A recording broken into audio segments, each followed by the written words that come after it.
Welcome to I'ma Talk About It. I'm Alicia E., empowerment coach and ancestral healer, and I'm here to teach you how to break generational cycles, self-advocate, and ascend to happiness without the guilt of wanting a better life for yourself. You don't have to choose the same path as those before you.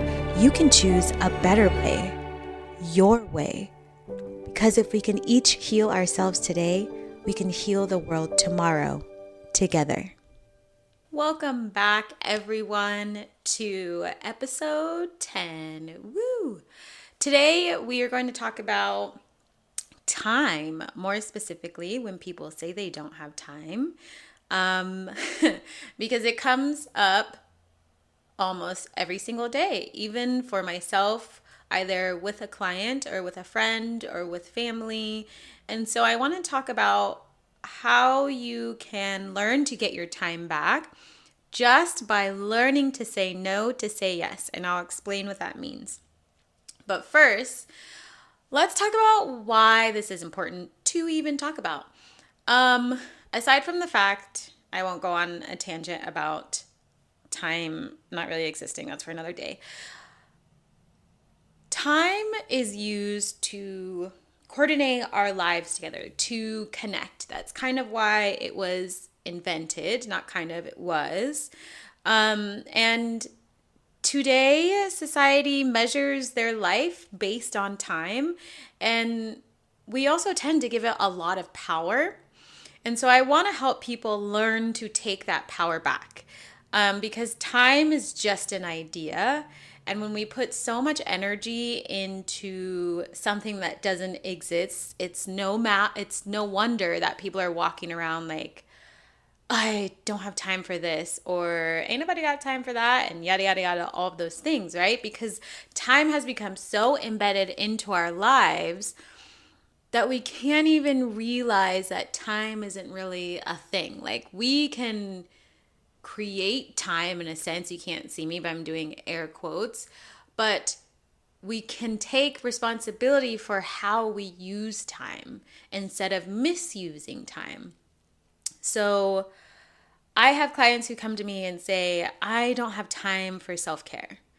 I don't have time to eat better. I don't have time for friends. I don't have time for family. I don't have time. I do not have time. And so the first thing I always like to remind people is that we are very powerful. And like many of my other episodes, the mind is a very powerful thing. So if we tell our mind that we don't have time, we believe it. So then that becomes your truth. And then not just that, you start manifesting that you don't have time. So then time starts running away from you, and you're just there trying to grasp it as much as you can. You can't grasp something, one, that doesn't exist, but two, you're chasing instead of staying in the present moment.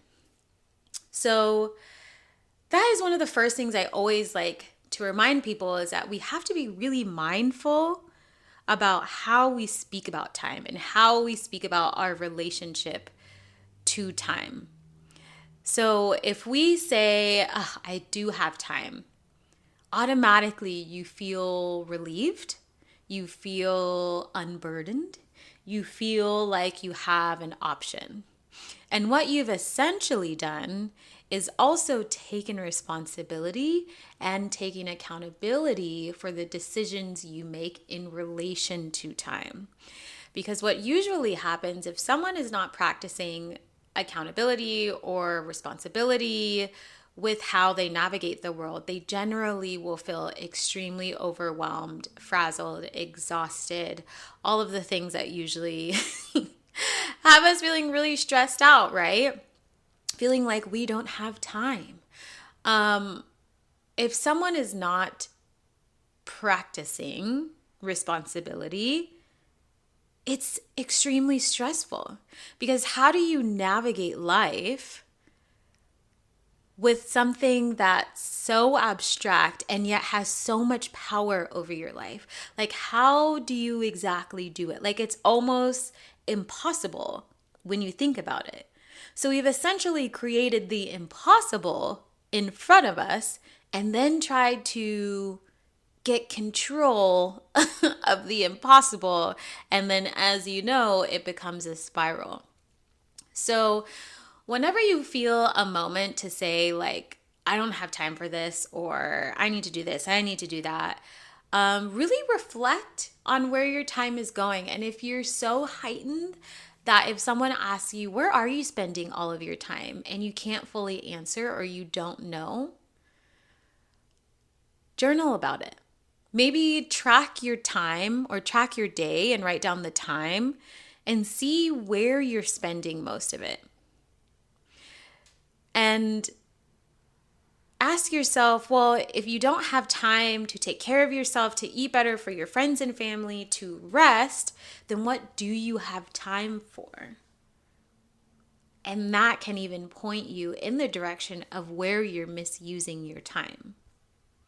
You can usually answer it. And I'm sure if you think about it right now, you have an answer as well. So I want to get back to time driving you, because I want to share this story because I feel like it's super important. There was a period of my life when I worked for a really large company, and I went day to day to day to day running, chasing time like most people do. It's what we're taught to do. Be efficient, be productive. There's like productive morning trainings, productive blah blah blah, but who exactly is measuring productivity unless you're manufacturing? Like, what for, right? Well, I found myself waking up super early in the morning before it was light out, eating my food, rushing off to the gym, lifting, stretching, like getting my steps in, going to work, getting my steps in on lunch, like eating my lunch, no time for hanging out with people, stopping by the store, going home, and then becoming the giantest slug on the couch because I was spending all day running around in circles. But then a part of me was like, oh, I'm just so busy with work. I don't have time for anything else. And then on the weekends, it was like, oh, I don't feel like hanging out with my friends because work is just driving me into the ground. And it's like, oh, all of these things are just, all of this stuff, right? Taking up so much of my time. But really, I was misusing my time. Like, it wasn't the gym that was being like, Alicia, get your butt out of bed. Let's do this, right? It wasn't dragging me places. Like, yeah, I had to show up to work, but that was 8 hours of the 24 hours. So, like, what the hell was I doing for the other hours? Right? I was running around in circles. I was like not listening to myself. I wasn't slowing down to hear that I was tired. I wasn't filling my cup up spiritually and physically and mentally. I wasn't spending time with the people that I loved because I was chasing time. And it got so bad. There was a point when I had done like a trip to Europe, and because of the time change, I was waking up earlier. And I decided to use that time change to my advantage to get more time. Like, it was out of control. Like, I was like, okay, now I can wake up an hour or two earlier and do all the things that I wanted to do. But I wasn't like taking the time to do something restful. Like, I was just jamming things in there. Like, I've got an hour, I'm going to jam this in there. I've got an hour, I'm going to do this, and I'm going to do that, and I'm going to clean the house, and I'm going to do all these things. Instead of asking myself, like, how could I take care of myself with this extra time? Like, instead of running off to the gym, how could I slow down and maybe meditate or watch the sunrise and not let my energy and my momentum take me through the day, but instead go through the day with intention and wisdom and patience and presence? Like, I wasn't asking myself that.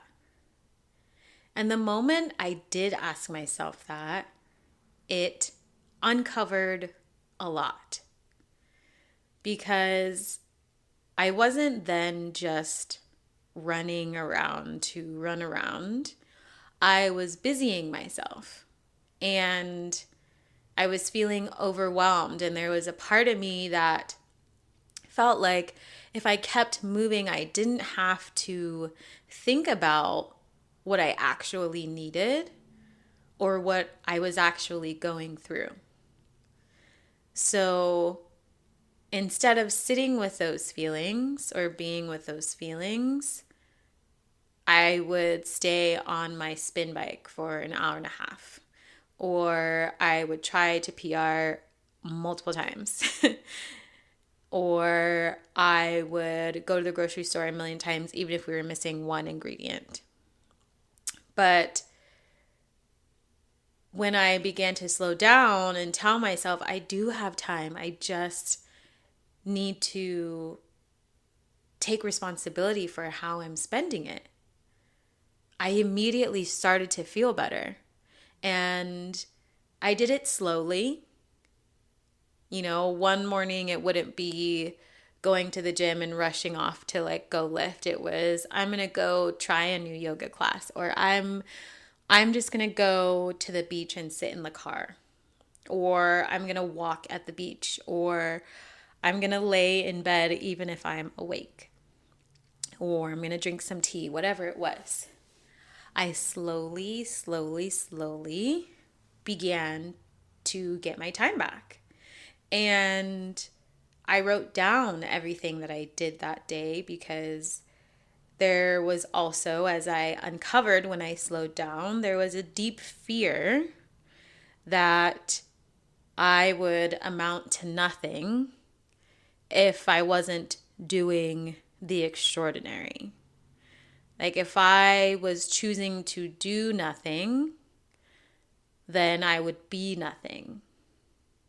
And that would mean I was failing because I wasn't productive enough. I wasn't being a good wife at the time. I wasn't showing up to work and working hard. I wasn't an all-star. It would mean I was a failure. So I started in the morning with my journal, and I would write down how amazing I felt just to be present, just taking that time, even if it was 5 minutes. And then I started to write down at nighttime how many amazing things I had done that day. And I could fill pages with everything I had done. I had never even thought I was accomplishing that much until I continued to write it down every single day, because I needed that visual cue to tell me how I was using my time. So then I could learn to say no to overworking myself, to prioritizing my fears over my happiness. So what I eventually learned to do, and that's what I'm here to talk to you about, is I had to learn to say no so I could learn to say yes to myself. I had to learn to say no to working the extra hours at work just because I knew I could. I had to learn to say no to working out, even if it meant I would leave one of those bubbles not filled in on my app. I would say no to waking up early if I didn't have to be there early, or getting out of bed and cleaning up or straightening, so I could say yes to something else. And so I invite everyone to really think about their time. How are you spending your time? where are you being the most authentic? And where are you not being the most authentic? And I want you to ask yourself, like, if I had all of the time in the world, what would I do right now? Where would I go? Who would I see, if anything? What would I do? And that'll give you an answer to what you should do today or what you would like to do. Just try it. Take one step forward. And really reflect on if you have the urge to fill your day with many, many, many, many things. Because the people who are also most burnt out are probably the ones who care the most about people and also care the most about what people think about them. So we have to learn to say no to that urge and to say no to other people's definitions of who we are. And to say no to accepting their truth as our truths. So we can say yes to our authentic story, to what we want to do. And let me tell you, ever since I started learning to say no in order to say yes to myself, I unlocked so many amazing things in my life. I would say no at work, which means I could leave on time and I could have dinner. I could go watch the sunset. I could take vacation whenever I damn well please because I was saying no and saying yes to myself. And I've done this more and more and more. Every single year, it gets easier and easier and easier until I said, no, I don't want to work anymore in a corporate setting. It's not for me. And I said, yes, I'm going to help people the way I want to help people. And here I am being my most authentic self, feeling the most happy. So if you have ever had a moment of, I don't have time, I don't want to do this, pump the brakes. Because you absolutely do not have to do something you do not want to do. And sit with yourself and ask yourself why you're doing it. Why is it so hard to say yes to yourself? Is there a story that your parents or your caregivers or your friends or other family members have told you that is now your story, but it's not really your truthful story? What are you believing that you have to do in order to survive?